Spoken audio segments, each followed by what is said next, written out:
ఉద్యమంలో ఇప్పుడు ప్రస్తుతం జరుగుతున్నటువంటి ఉస్మానియా యూనివర్సిటీలో కానీ అక్కడ ప్రారంభమైన ఈ ఉద్యమం విద్యార్థి లోకానికి మారుమూల గ్రామానికి వెళ్ళినటువంటి ఈ ఉద్యమం ఎంతో మందికి స్ఫూర్తినిచ్చింది. ఇదే నేపథ్యంలో లాయర్లు, కళాకారులు, కవులు కళలను కలిపితే కళాకారులు గలాన్ని కలిపారు.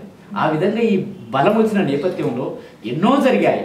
అయితే మీరు ఈ మహిళలు ఆ ఉద్యమంలో ఏ విధంగా పాల్గొన్నారు? మీ నుంచి ఎలాంటి ప్రోత్సాహం ఇవ్వడం జరిగింది? ఒక మాట చెప్పండి. అంటే ఇప్పుడు వెత్తున ఉద్యమం లేవడం అనేది చాలా ఒక ఉత్సాహవంతమైన ఒక చారిత్రాత్మకమైన ఘట్టం అనేది నేను ఖచ్చితంగా నమ్ముతున్నాను. అయితే ఒకటి ఇది ఎంత ఉత్సాహం అంటే మామూలు కాదు. మన లైఫ్ టైంలో ఇది ఒకటి చూసినాము అనేది ఒక ఫీలింగ్. మనము 69 మూమెంట్ గురించి విన్నాము, అది చూడలేదు. స్వాతంత్ర ఉద్యమం గురించి విన్నాము, అది చూడలేదు. ఇది చూస్తున్నాం ఇప్పుడు, ఈ ఉద్యమం అనే ఫీలింగ్ ఉంది.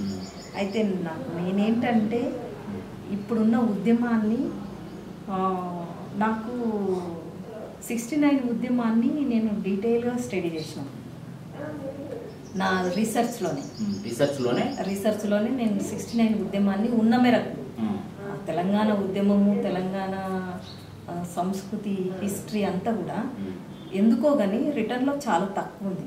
69లో జరిగినటువంటి ఆ ఉద్యమంలో అలనాటి సంస్కృతి గురించి, సంఘటనల గురించి, అక్కడ ఉన్న సాహిత్యం గురించి, కళల గురించి, స్త్రీల పాత్ర గురించి కూడా అధ్యయనం చేయడం చాలా రీసెర్చ్ అంటే రిటర్న్లో కొద్దిగానే ఉంది. ఆ ఉన్న కొద్ది దాన్ని నేను స్టడీ చేసిన. ఎందుకంటే ఈ అన్వేషిలో రీసెర్చ్ అనేది ఇక్కడ మెయిన్గా అన్నట్టు, యాక్టివిజం ఉండదు ఇక్కడ. రీసెర్చ్ ఎట్లుంటుందంటే మొట్టమొదట అన్వేషిలో మనకు తెలియని మన చరిత్ర అనే ఒక స్టడీ జరిగింది ఇక్కడ. మనకు తెలియని మన చరిత్ర. ఇప్పుడు మీరు అన్వేషి అనే సంస్థను నిర్వహిస్తున్నారు కదా, అన్వేషి అందులో పనిచేస్తున్నారు కదా, రీసెర్చ్ పర్పస్ లో ఉన్నారు కదా, పరిశోధన విధానంలో ఉన్నారు కదా. అయితే ఇది ఎంతవరకు ఉపయోగపడుతుంది చెప్తాను మహిళా లోకానికి? నేటి మహిళలకు, తెలంగాణ ఉన్నటువంటి మహిళలకు ఏ విధమైన సహకారం మీరు అందించగలుగుతున్నారు? చెప్తాను. అన్వేషిలో 69 కంటే ముందే ఒక సాయుధ పోరాటం జరిగింది తెలంగాణ. నిజాం యూనియన్ సైన్యాలకు వ్యతిరేకంగా ఒక సాయుధ పోరాటం జరిగింది. ఆ పోరాటం గురించి అన్వేషి కంటే ముందు అన్వేషి మెంబర్స్ అందులో ముఖ్యంగా ఉన్నారు. అయితే వాళ్ళు మనకు తెలియని మన చరిత్ర అని ఒక పుస్తకాన్ని తీసుకొచ్చారు. మనకు తెలియని మన చరిత్ర అంటే మనమంటే మహిళలు, మనది ఎంతో చరిత్ర ఉంది, మనకే తెలియదు అనేది డైరెక్ట్ అప్పుడు సాయుధ పోరాటంలో పాల్గొన్న స్త్రీలు ఎవరైతే ఉన్నారో వాళ్ళని ఇంటర్వ్యూలు చేసి వాళ్ళ పార్టీలు ఏమేమి పనిచేసిండ్రు, ఏ స్థాయిలలో ఉన్నారు, ఏ ఘటనలలో పాల్గొన్నారు బ్రహ్మాండంగా ఉంది. ఆమె బయోగ్రఫీ ఎక్కడా లేదు, ఒక మనకు తెలియని మన చరిత్రలో తప్ప. ఆమె వాయిస్, డైరెక్ట్ వాయిస్, ఆమె ఎట్లా మాట్లాడితే అట్లా రాశారు. ఆ క్యాసెట్ కూడా ఉండొచ్చు దాదాపు. చాకలి ఐలమ్మ, మంత్రాల రాములమ్మ, మోటూరు ఉదయము, మళ్ళీ స్వరాజ్యము, ఇట్లాంటి వాళ్ళన్నిటిని కూడా వాళ్ళ దగ్గరికి వెళ్ళి వాళ్ళ మాటల్ని రికార్డ్ చేసుకొని ఇక్కడున్న స్త్రీలు, అప్పుడు చదువుకున్న స్త్రీలు, వీళ్ళు కొంత ఇంగ్లీషు అట్లా చదువుకున్న మహిళా మేధావులు అనుకోండి. ఆ పరిస్థితుల్లో మహిళా మేధావులు చేసేవారు. వీళ్ళు ఉద్యమాలలో పాల్గొన్న మహిళల వాయిస్ని రికార్డ్ చేసి దాన్ని ఒక పుస్తకంగా తీసుకొచ్చారు. అప్పటి వరకు ఎవరికి తెలియదు అట్లాంటి చరిత్ర ఒకటి ఉన్నది మన తెలంగాణలో ఉన్నది. వీళ్ళు తీసుకొచ్చిన పుస్తకంతో తెలుసు.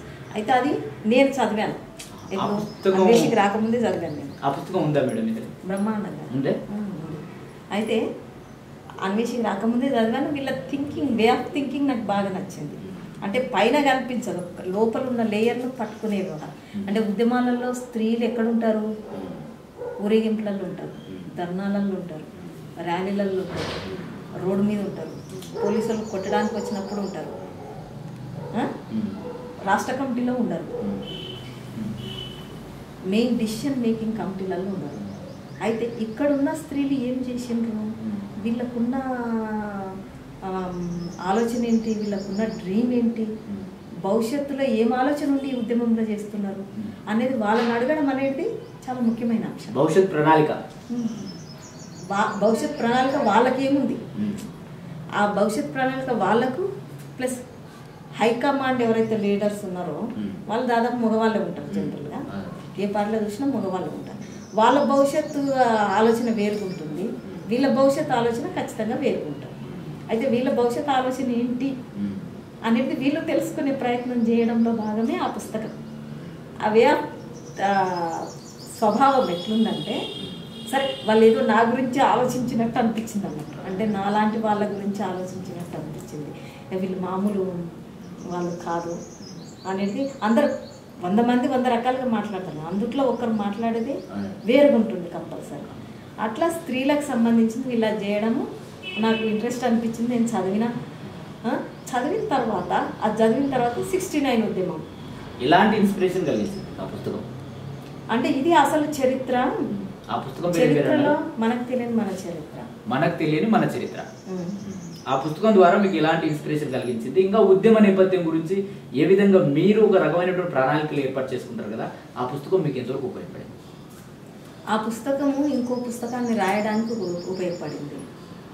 హిస్టరీ మీద, చరిత్ర మీద ఒక అవగాహన, స్పష్టమైన అవగాహన నాదైన కోణంలో, ఒక స్త్రీని ఇంకొక స్త్రీ చరిత్రను, నేను గోపుశ్యామలను ఉన్నాను, ఒక సాకలైలమ్మ చరిత్రను ఆమె నోటి ద్వారా వినడం అనేది చాలా ముఖ్యమైన విషయం. అట్లా స్త్రీలది తరాలుగా 47లో జరిగిన ఉద్యమము సాయుధ పోరాటం ఏదైతుందో దాని తర్వాత తరము 1969లో జరిగింది, దాని తర్వాత తరము ఇప్పుడు చేస్తున్నారు. అట్లా ఒక దారంలాగా స్త్రీల ఉద్యమాలలో పాల్గొంటూ వస్తున్నారు. ఇంకొకటి ఏంటంటే, తెలంగాణకున్న గొప్పతనము ఎందుకు స్త్రీలు ఇంతగానో ఉద్యమాలు అందిస్తున్నారు. సాయుధ పోరాటంలో ఆయుధాలు బట్టి అంత సంఖ్యలో, పెద్ద సంఖ్యలో మహిళలు ప్రపంచంలో అంత సంఖ్యలో ఎక్కడ పాల్గొనలేదు. సాయుధ పోరాటంలో అద్భుతంగా పాల్గొన్నారు. భూమి కోసం, భుక్తి కోసం, దున్నేవాడిది భూమి అనే నేపథ్యంతోనే కదా మేడం జరిగింది సాయుధ పోరాటం. దున్నేవాడిది భూమి అనేది పార్టీ పెట్టింది, ఆ దున్నేవాడిది భూమి అనేది అది వేరే కాన్సెప్ట్ పూర్తిగా డిఫరెంట్. ఇప్పుడు అది మాట్లాడితే పొలిటికల్ వివాదం అవుతుంది, ఎవరి వ్యూస్ వాళ్ళకు ఉన్నాయి. యాక్చువల్ దున్నేవాడికే భూమి అంటే భూస్వాములకే భూమి అయిపోయింది, అది వేరే విషయం. నిజంగా నాగలు పట్టుకొని దున్నేటోనికి ఎవరికి రాలేదు. అయితే స్త్రీలకు సంబంధించి సరే ఒక ఉద్యమం నడుస్తుంది, అందులో ఎందుకోసం వీళ్ళు వెళ్ళిండ్రు అనే దాన్ని ఆలోచించినప్పుడు ఆమెను అడిగితే తెలుస్తుంది మనకు, అంత పెద్ద సంఖ్యలో ఎందుకు వెళ్ళిండ్రు, ఆమెకి ఏమాత్రం కొద్దిగా సెక్యూరిటీ, బతుకు భద్రత ఉంటే అట్లా వెళ్ళకపోవు. బతుకు భద్రత లేదు, ఆహార భద్రత లేదు, మొత్తం ఏం నడుస్తుందంటే వెట్టి నడుస్తుంది. వెట్టి ఎట్లా నడుస్తుంది, ఫ్యామిలీ చేస్తుంది, వెట్టి చాకరీ చేస్తుంది. మళ్ళీ ఎట్లా, వీళ్ళకి చాలా స్కిల్ ఉంది, అగ్రికల్చర్ చేయడానికి, వ్యవసాయం చేయడానికి స్కిల్ ఉంది, కానీ భూమి లేదు. ఉన్న భూములన్నీ కూడా వాళ్ళ దగ్గర ఉన్నాయి.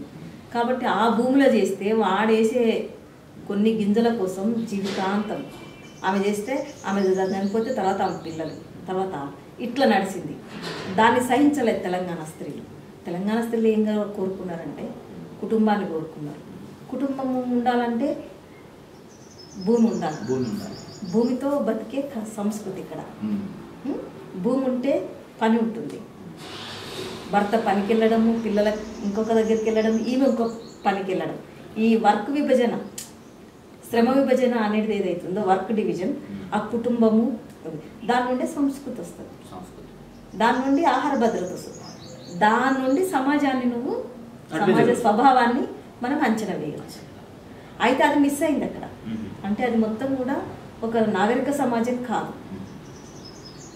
పరాయీకరణ అవుతున్న సమాజంలో స్త్రీలు ఇంకా తప్పని పరిస్థితులలో ఒక కుటుంబం కోసం, ఒక భర్తను వెట్టి నుండి తప్పించడం కోసం, హింసకు వ్యతిరేకంగా మా బతుకు మేము బతకాలి, మా బతుకు మమ్మల్ని బతకనియండి, మా భూమి మాకు ఇవ్వండి, మా గింజలు మాకు ఇవ్వండి, మా సేను మాకు, మా దాంట్లో మాకు, మా గడ్డి మాకు, మా ఏమంటారు రకరకాల మేము పండించిన పంట మాకే కావాలి కావాలి ఈ కాన్సెప్ట్ తోనే అప్పుడు జరిగిన ఉద్యమాలు. ఉద్యమం. కానీ స్త్రీలు ఆ ఉద్యమంలో పాల్గొన్నారు కదండి, అప్పుడు పాల్గొన్నారు కదా. పాల్గొంటే ఏ ఆడటంతో ఈ పోరాటం పాల్గొన్నారు అని వాళ్ళ గురించి ఆలోచించే వ్యక్తులు కరువయ్యారు. అంతేనా? ఈవెన్ కమ్యూనిస్ట్ పార్టీ కూడా ఆలోచించలేదు అప్పట్లో ఆలోచించలేదు. అయితే దాన్ని మళ్ళీ స్త్రీలే పుస్తకాలు రాసి ఒక ఎజెండాలోకి తీసుకొచ్చారు అన్నట్టు. వీళ్ళ కోణంలో వీళ్ళు ఆలోచించి ఒక కొత్త కోణంలో అలనాటి యొక్క స్త్రీల ఆలోచనలు ఉద్యమ పంతంలో జరిగినట్టు అంశాలను అన్ని తీసుకుని కొన్ని రచనల ద్వారా వెలుగులోకి తెచ్చిందంటారు. ఇప్పుడు సమాజం సరిగ్గా ఉండాలంటే స్త్రీల ప్రాతినిధ్యం ఉండాలి. సమాజం సరిగ్గా లేదు కాబట్టి ఉద్యమాలు వస్తున్నాయి. ఉద్యమాలు కూడా సరిగ్గా ఉండాలంటే స్త్రీలు ఉండాలి. అక్కడ మిస్ అవుతున్నారు, సమాజంలో మిస్ అవుతున్నారు, ఉద్యమాలలో మిస్ అవుతున్నారు. దాన్ని ప్రశ్నిస్తూ వస్తున్నారు స్త్రీలు. ఇప్పుడు 69 ఉద్యమం కూడా, దాని తర్వాత సాయుధ పోరాటం తర్వాత 69 ఉద్యమం ఒక అద్భుతమైన ఉద్యమం.